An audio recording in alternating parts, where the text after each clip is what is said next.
Monday morning, everybody. Jim Williams with Sean Miller here.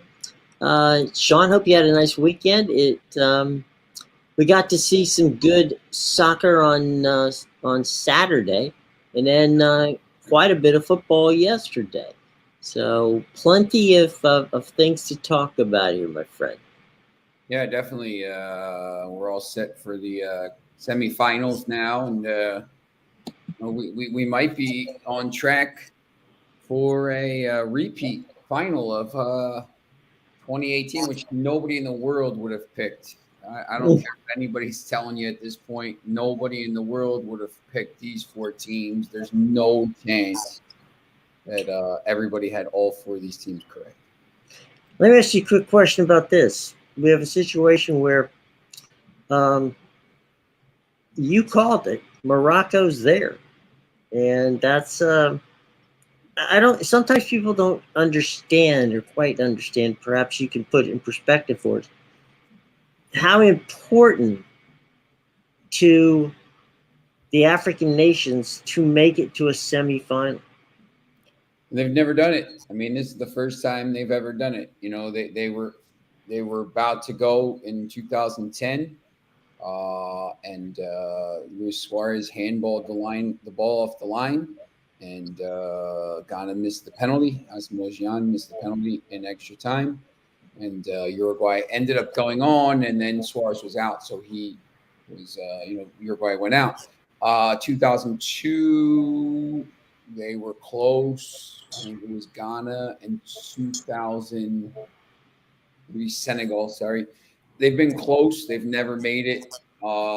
It's not just it's also not just it's the way they got there. I mean, they beat Spain, they beat Belgium. They first of all they won the group. No Right. one in the world expected that. They beat Spain. They beat Mhm. Portugal, who had just beaten Switzerland 6-1. Portugal couldn't do anything. Now they have the defending world champions. Um, it's interesting. There's a whole backgrounds of look. Africa was colonized. Uh, Mhm. it's just the way history is, and the colonizing countries, Portugal, Spain, France, England, whatever. Right. You know, they're going to make Belgium. They've kind of knocked these teams off, which hasn't gone unnoticed. I think in some parts of the world, they play really well. They're really organized. The coach has only been in the job for a little while. The other coach got fired just because of the job he was doing. Um, this team is really, really good. The problem now is, they have some. I think they're banged up. They got some injuries, and at full strength, they might not be able to beat this team. So, it'd be interesting. I think Croatia, Morocco would be an amazing final in some ways, but I think Mhm. everybody's looking for.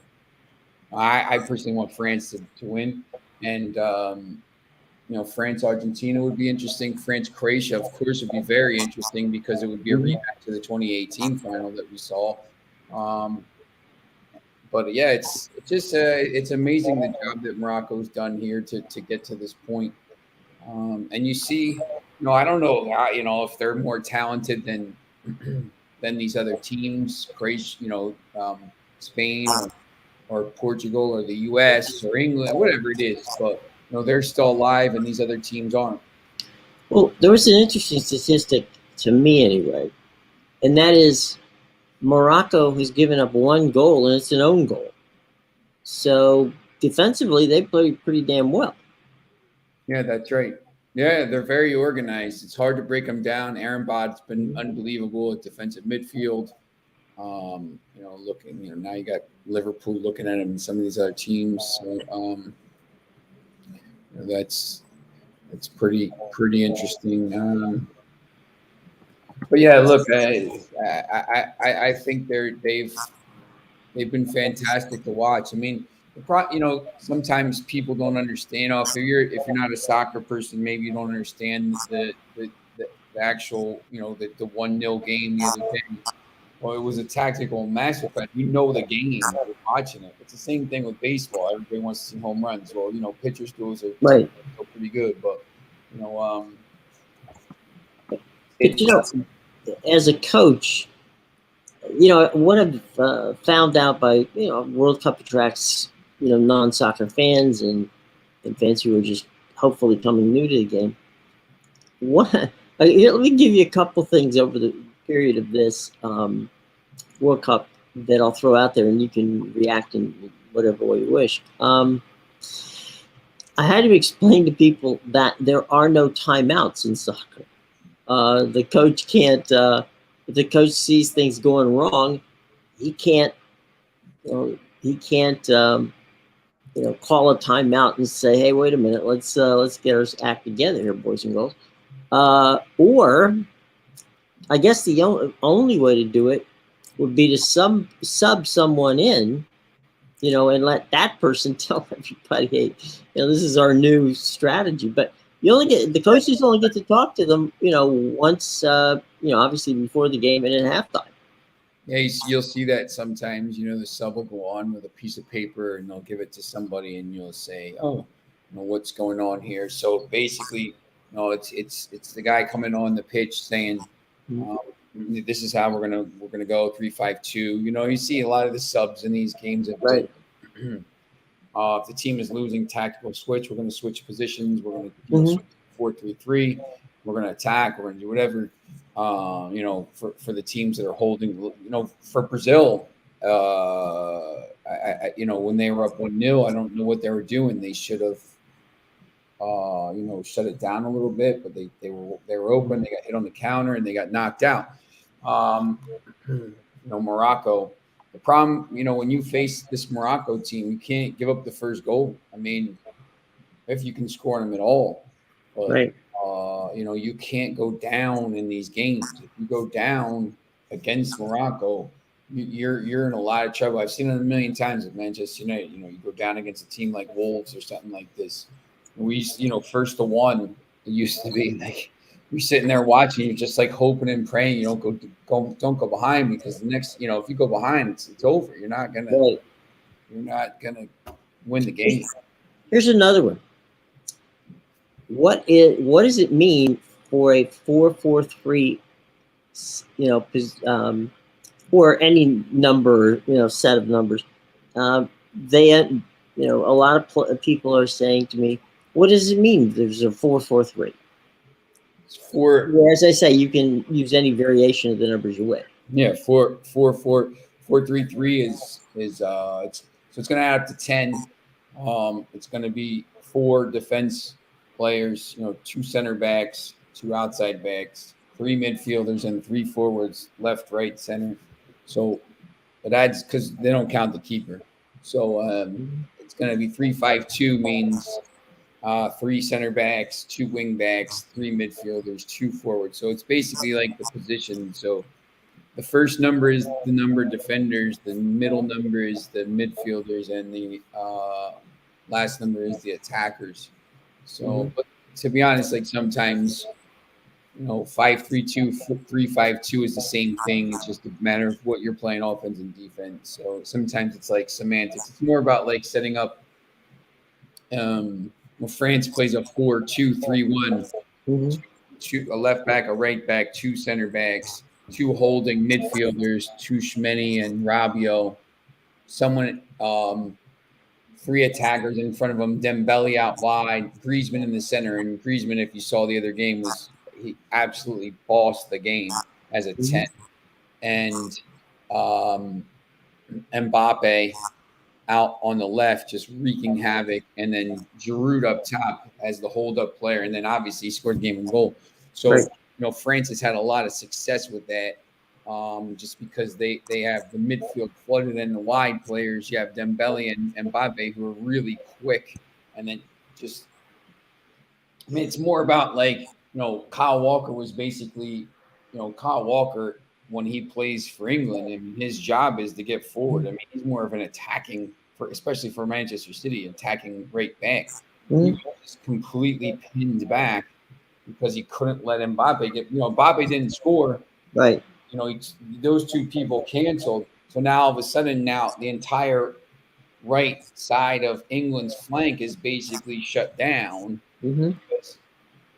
Saka has to come back and protect as well. Saka ended up getting the penalty as well, but that was as they pushed forward in the game, they changed it a little bit. But yeah, there's just different formations and stuff, and just different ways to play. Me as a coach, I always like to play 4-3-3. I like to attack. I'd rather lose 5-4 than lose 1-0. So, because I think in a 5-4 game, if somebody makes a couple plays, all of a sudden it's 4-3, you win. So. Mm-hmm.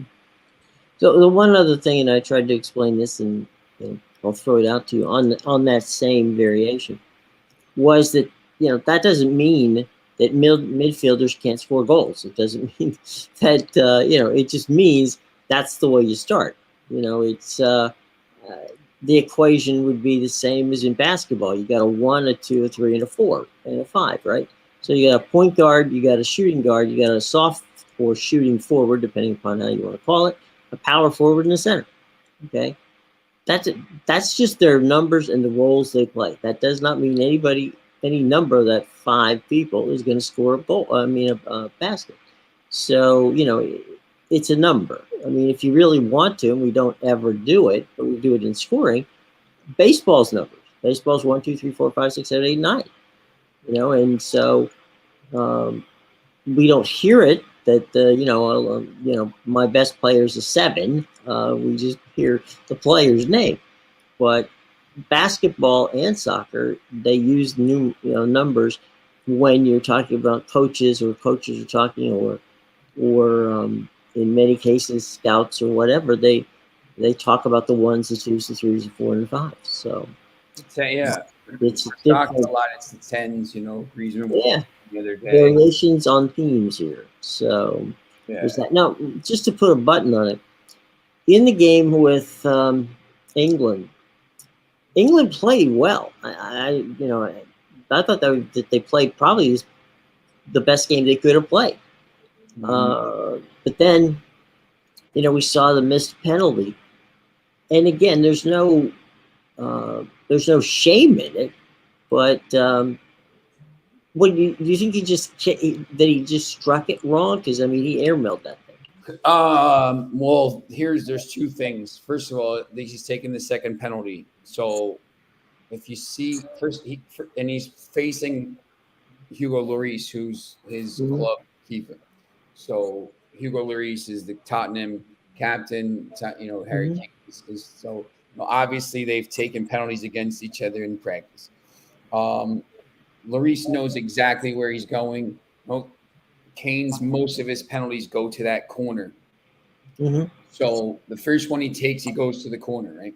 So Lloris guesses the other way because he says, I'm going to do this. Now, the second time you get a penalty, you have to, Lloris is saying, well, I'm just going to go. That's the way he goes. I'm going to guess that way.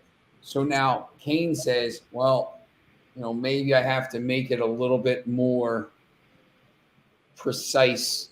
Maybe I got to put a little more power in it. He put a little power in it and just hit it over, like he just blasted it over. He just tried to kick it through the net, and trying to be precise about it, and it just sailed over. It happens, but there's 2 schools of thought there. The fact that he's their penalty taker, but he's already taken one, so right. Let somebody else take one, and let the Lloris have something else to think about. But, right. He was going to be the all-time leading scorer if he did that. He's tied with Wayne Rooney. So I don't know. For me, my penalty taker was my penalty taker, and if he was on the field, he was taking it. So it is what it is. But you gotta. There's just no excuse. You can't. You have to hit the frame. So especially when you're, perhaps one of the 6 or 7 best players in the world. You expect that to happen. You expect that if there's one thing that person is going to do, that person's going to take that free shot and get it done. that all being said, how many times have we seen a guy at a free throw line who's an 80% free throw shooter, screw it up and miss? I mean, it happens. So, whether it's in your head or mechanically, it doesn't really matter. The fact is, you airmailed it and you lost. So, no sense wasting time on that one.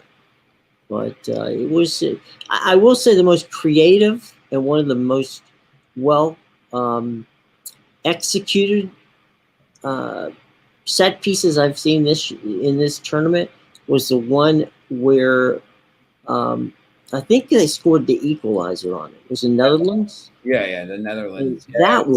That was brilliant. I mean, they just rolled that ball by the wall, and you could have read, the Voigt name on it as it rolled past them, and then Bing, the guy put it in the back of the net. Yeah, it's it's like you're watching in slow motion. I feel like Argentina ran that against England in 1998. Yeah, it was fantastic. The problem I had with that game is they do that. They have all the momentum in the world at that point. Mm-hmm. Game's going extra time, and then they sit back. Just like, what are you doing? Just go attack. You got Argentina's on the ropes, and then Argentina got back in the game, dominated the second extra time, and now you're taking it to penalties, and it's a penalties are. It doesn't matter who's the better keeper. I mean, it does, but penalties are a lottery at this point. Like, you can pressure and blah blah blah. So it's tough. I mean, I don't know. I'd rather try to win the game and maybe. We got two people. One, the person who's kicking the ball, and the goalkeeper, and both of them are trying to out-psych each other, and and guess, frankly. So it was interesting. Let's pop up one more time. Now, we talked about this before. The European leagues are back. That's right. And some quality stuff. What are some of the games you're looking at, or some of the matchups you're looking at? Not necessarily today, but as the week, moves on. Excuse me. You got this weekend. There's going to be some championship games. Obviously, I'll watch the third place game on Saturday, but it's like the greatest thing in the world. The English Championship has been pretty good. I watched a couple games there. Norwich plays Blackburn.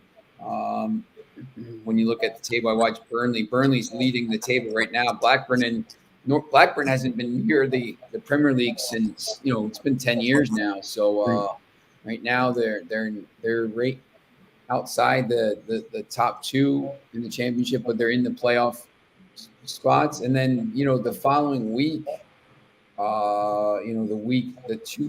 Tuesday after the final, you have Carabao Cup. You have I feel like I wrote this. There's two Carabao Cup games: Milton Keynes, Dons, and Leicester, and Wolves and Gillingham. Manchester United plays on Wednesday, but there's 1, 2, 3, 4, 5, 6. There's 8 Copa del Rey games on that Tuesday. There's 12 on the Wednesday, and then there's 8 more on Thursday. The good thing with Copa del Rey, early on in the tournament, what they do is they give the little teams home field.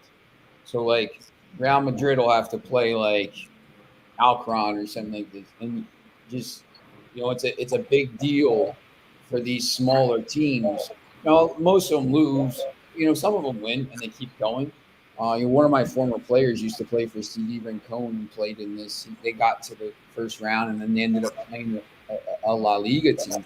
So it's a big deal for these smaller teams to play. So all these games are on ESPN Plus. You can watch everyone. So it's pretty cool. I mean, there's going to be no break after the World Cup. I mean, it's going to be it's going to be big time. A race to the summer. And then obviously the Premier League that comes back on the Boxing Day with 7 games in 4 different windows: 7:30, 10, 12:30, 3 o'clock. So You got really good games that day. Everton Wolves, Leicester Newcastle, Foxy's Newcastle, Villa and Liverpool, Arsenal West Ham. So there's a lot of different stuff going on, and just I've written a few of these stories. If you're a fan, sometimes at the World Cup, there's that little 6-week lull afterwards. Now there's no Mhm. lull. You can just go right into watching these games, and I think that the ratings are going to be through the roof for these Premier League games on Mhm. NBC. NBC was real smart. They put all the games on Boxing Day on NBC, Mhm. which I think is pretty smart, because now you can have everybody watching them, Right. and then you can kind of keep them hooked and keep going. So I think the numbers, the TV viewing, and obviously the betting numbers as well will be pretty Mhm. good.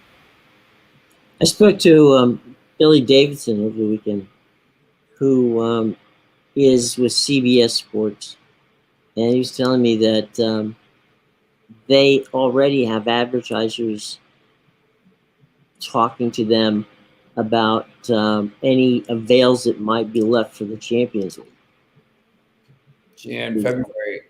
Yeah. Look, I think that's going to be February, and February and March. Obviously, when you look at these, the schedule. Let me get the schedule here. I mean, it's pretty crazy, some of these ties here. I mean, right off the thing, the first tie on the Mhm. first day is PSG Bayern, on Whoa. February 14th. Two of the three. It's the two of the three teams right now with the best odds. Although Manuel Neuer is probably out for the year after he broke his leg, the keeper for Bayern. And Milan and Inter, or AC Milan and Tottenham is the second game that day. And then you got Dortmund, Chelsea, and Brugge and Benfica on the 15th, the next day. So, and then the following week, you have Liverpool, Real Madrid, rematch of the final, Right. Frankfurt, Napoli, Leipzig, Man City, Inter, Porto. So what you have is, some big ties, big names, but also some of these ties like Inter, Porto, Brugge, Benfica, Milan, Tottenham, Frankfurt, Napoli, where you're going to get a team that maybe before the season you didn't think was going to be in the quarterfinals, and all of a sudden, so you're going to have new eyes on it. So yeah, I know. I think it's going to be really big this year with it. Is there who's the is there an odds-on favorite for this year's? Manchester City is the favorite to win every competition they're in right now. I wrote a story about that last. Every possible thing they could win, they're up for it. City right now is, I mean, City's probably the favorite to win the World Cup at this point. Right now, Manchester City's plus 175. Bayern is plus 700. Liverpool is plus 900.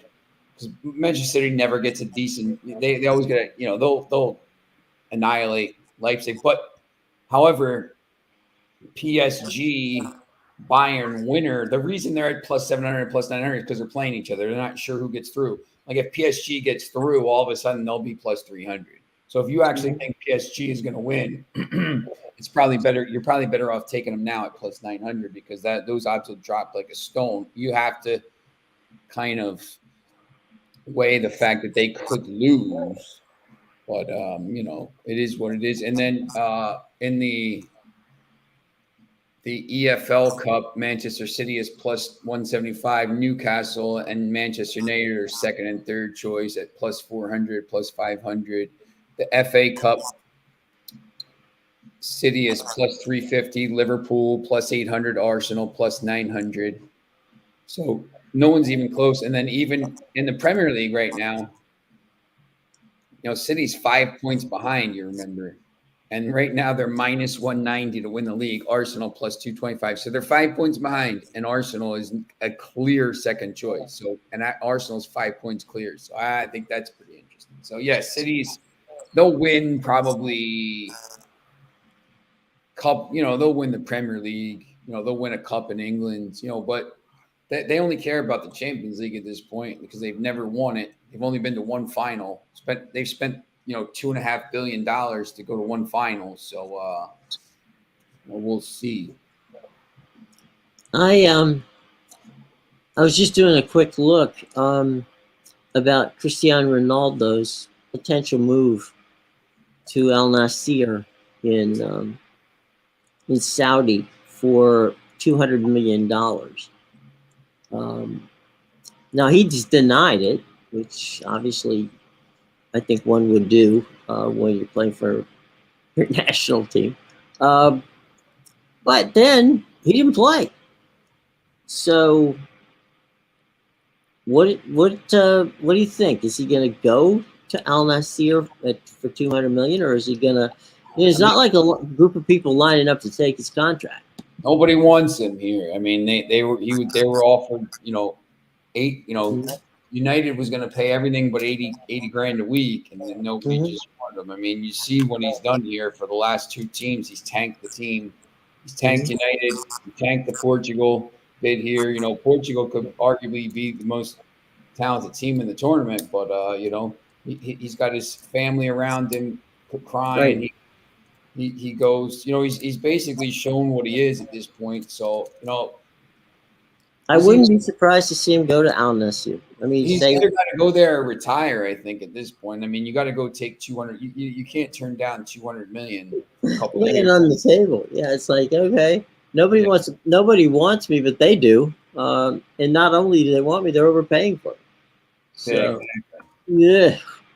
Well, okay, we went from one football to the other football, and this one happens to be a little story that's down the street from you, and that is that the Eagles continue to impress.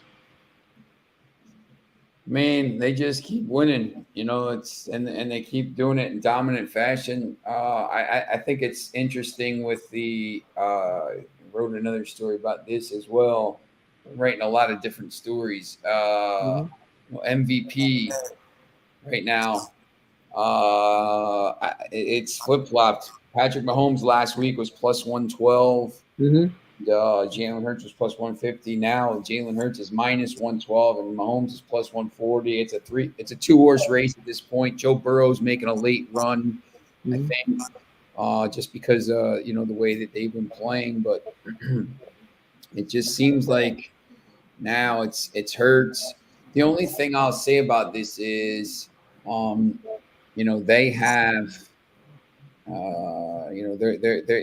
they have now two game lead, and basically 2.5 on the Vikings. The Vikings can't catch them now because there's only 4 games left, and the Vikings have to basically be 3 games better because they lost to them. So it's really probably going to come down to this game on Christmas with the Eagles and the Cowboys, because if the Cowboys win that, all of a sudden, the Eagles should beat Chicago next week. They're 13-1. If they beat that, they're 14-1, and they have they've beaten Dallas twice, so they will have clinched the division at that point. And they play the Saints and Giants at home on New Year's Day, and think, do they sit Hurts? Do they try to keep him going? Do they try to play him a series? So maybe and then Mahomes would be able, because they're still playing for top seed in the AFC. So maybe he can catch him there with a couple big weeks. But if the Eagles go 14-1 in their first 15 games and clinch everything with 2 weeks to go, Hurts is probably going to win that. I mean, he should win the MVP. Well, I think that one of the other things too is the writers and folks who make the have the votes. They basically feel that Jalen Hurts is the hot guy, right? So I would tend to think that they would give it to Hurts because they've given it to Mahomes, more than a few times, and sometimes you want to see somebody who's having a breakout season, get their just rewards. Nobody's surprised that Patrick Mahomes is good. Um, Perhaps they're surprised that he's that good without Tariq Hill, but things continue to play well for him. I just think from historical points of view that Jalen Hurts might, unless and I doubt that this is going to happen, but unless he suddenly tanks the last 4 games, which I don't think is going to happen. As long as he keeps on the pace he's doing, I don't see how he doesn't get it. Yeah, I mean, he's going to end up with over 4,000 yards of offense. He's got Right. 3,157 yards passing right now and 22 touchdowns with just 3 interceptions. He's got 686 yards rushing right now with 10 more touchdowns. I mean, he's responsible for 33 touchdowns right now. I mean, if he plays every game the rest of this season, there's a distinct possibility that he ends up with 3,500 yards passing, or maybe even 4,000 and 1,000 yards rushing. If he has numbers like that, hey, what's up? Good to see you, buddy. Hope all is well. Yeah, it's crazy. I mean, he's a video game at this point. Yeah, that's correct. So, meanwhile, going from Jalen Hurts to I should have retired last year, Tom Brady. They can't score. I mean, they literally cannot score. They scored 2 touchdowns last week to win in the final seconds, I should say. And then yesterday they fly out to the coast and get manhandled by the 49ers with a kid, who was Mr. Irrelevant, who looked like Patrick Mahomes yesterday. So, yep, October. Sorry? October. Yeah. It was amazing. And, it's one of those things where you got to wonder, can they still, as badly as they played, they're still in first place, but, they still have a game against Carolina and they finished the season against Atlanta. I don't know that it's, that you sit there and go, well, it's a lock. They'll get it together. They've shown no ability to be consistent, and they've scored less than 20 points in the last 5 games they played.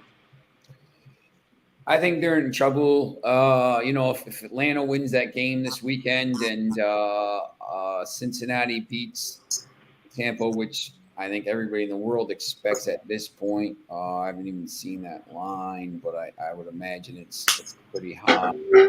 The Saints are -4. The Bengals are 3.5. Wow, that's an interesting line. All of a sudden, you look at the standings then, and Tampa and Atlanta, Carolina's still there. It's amazing. Carolina and Atlanta are still in it to win the division. Carolina all of a sudden at 5-8, could be tied with them. Well, that win in Seattle yesterday by Carolina on the road was big for them, and it threw a monkey wrench into what Pete Carroll thought was going to be a possible dance to the West. The 49ers, Kyle's just plug and play in everybody. I mean, he just grabs guys and say, okay, whatever you need. I mean, if you look at all the crazy that went on, he came out of this looking really good because of, Mr. Purdy. I mean, he played well yesterday. Now, did the Bucs defense play great? No, they didn't. But, they were hoping this guy's making mistakes. He didn't make mistakes at all. It was the other guy that was making mistakes. Yeah, that's right. I just, Seattle's on a short week too. They got to play San Francisco on a short week, which is probably not what you want. Optimal, yeah. San Francisco's really rolling right now, and could be. I think the team that's probably going to give the Eagles the most problems here in the NFC You got the 3 Saturday games this week, Right. which is interesting. And then not great matchups. Baltimore, Cleveland could be interesting. Miami, Buffalo could be interesting, but Miami's not playing very well right now either. The Monday night game next week is atrocious. Eagles and Los Angeles and Green Bay. The Sunday night game, I think, is huge for both teams. The Giants are reeling. Washington, especially now, if Seattle loses that game, all of a sudden now, if Washington can win at home, they're in the playoffs. So, there's a lot of big games this week. Yeah, and there's, taking a quick look at the situation with regard to, let's see, why is it not coming up? Well, what it would say if it did pop up, which it's not, is the Chiefs, the Bills, the Dolphins, Bengals, and Ravens. They seem to be, the Bills and the Chiefs are battling it out for the top seed.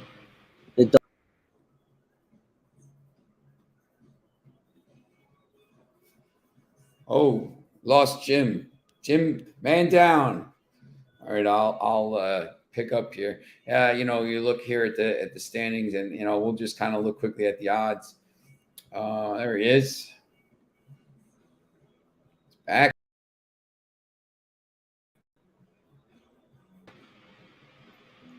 There he is. And they're back. I don't know what the heck happened. Crash time. Anyway, I don't think there's any way that the Dolphins, Bengals, or Ravens catch the Chiefs and the Bills, either for the top seed or, for that matter, for the division. I think the Bengals are getting hot at the right time. The Ravens are down to the third-string quarterback, depending upon whether or not Lamar Jackson can come back this week.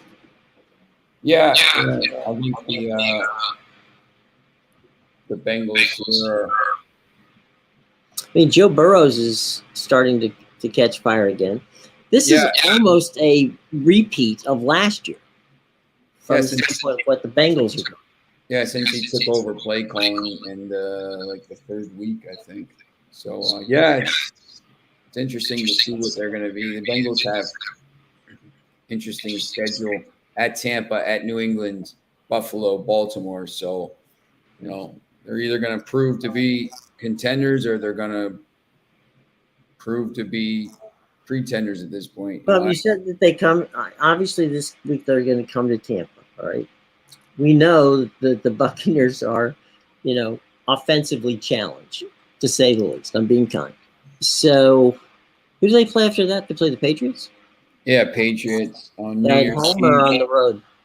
It's at New England. And so it's in Foxborough. Okay. Yeah, last 2 at home against Buffalo on Monday night. And I think the only one they lose of that group is Buffalo. I think the rest of them, they should be the favorite going in to play the Patriots. Now, if it's a horrible day and the wind is blowing as it has, the ability to do up there at that stadium, because it's kind of a weird stadium from that standpoint. There's a lot of open space where wind can come in, and if you ask any quarterback in the National Football League, they'll take snow, they'll take rain, they'll take ice, they'll take whatever. They'll take 100-degree heat, but they damn sure do not want wind. Yeah, because that's the one thing that you cannot control. Yeah. It's a problem for them. So we'll see. It's going to be a big race to to end it. Tonight we have a Monday Night Football game that's not particularly entertaining, although it could be. Your thoughts on tonight's game?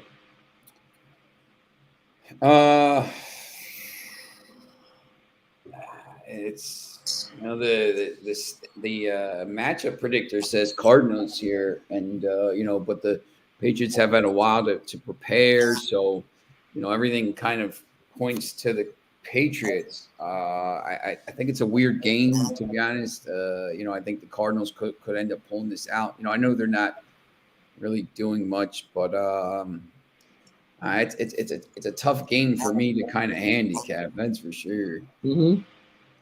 Well, it depends on what offense for the Arizona Cardinals shows up. Yeah, that's right.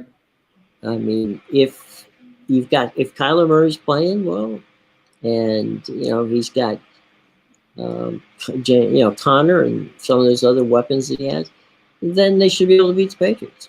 Now, we know they should, but should, woulda, coulda. They've proven in other times that there's chances there are high school teams in the state of New Jersey that could beat them. Just the way they play, consistently inconsistent. So we'll see how that all plays out. But at the moment, it's would have to think that the Cardinals would have, because of the talent situation, would have the edge. But one thing we've found out about the Cardinals is don't ever stake your paycheck on them. Yeah, no, you can't. With all due respect to Amadeus, it's not a good team to this be. This is a tough game. Yeah, it's a tough. I mean, I'm still, the matchup predictor's still at 65% Arizona win here. So, they're at home. The line is 2 now. Patriots are favored. I don't think the Patriots are very good. They're just okay. The teams are pretty even. The Cardinals, lost to the Chargers last time out. And they haven't played since the 27th. So they're on a little bit of a break as well. So they've lost 4 or 5. This is just a really tough game to call. Mm-hmm. Okay, well, tomorrow we will have an opportunity to talk about the World Cup semi and do a postmortem on tonight's game. Yeah. And maybe talk a little college hoops as well. So we got plenty to do. Any final thoughts there, my friend? Just getting ready for tomorrow. So gonna and we'll give you all kinds of great information and predictions for what's going to happen tomorrow. But that will be tomorrow, not now. That's correct. There you go. So it's called a tease in the business, boys and girls. So there you go. All right, Sean. Let's head for the hills here, and we'll see you guys at our new time of 9 a.m. So mark it down on your calendars, 9 a.m. You'll have a full day to digest everything we have. Plus, if you miss us, you got all day to go back and check. So there you go. Don't forget to subscribe, hit the bell, like, and share. Those are the most important things you can do for us. It's free, it's easy. Please do that. We would greatly appreciate it. All right, for the prodigal Sean, for Sean Miller, I'm Jim Williams saying so long, everybody. We shall be back with you come tomorrow, okay, 9 a.m. All right, be there. Take care.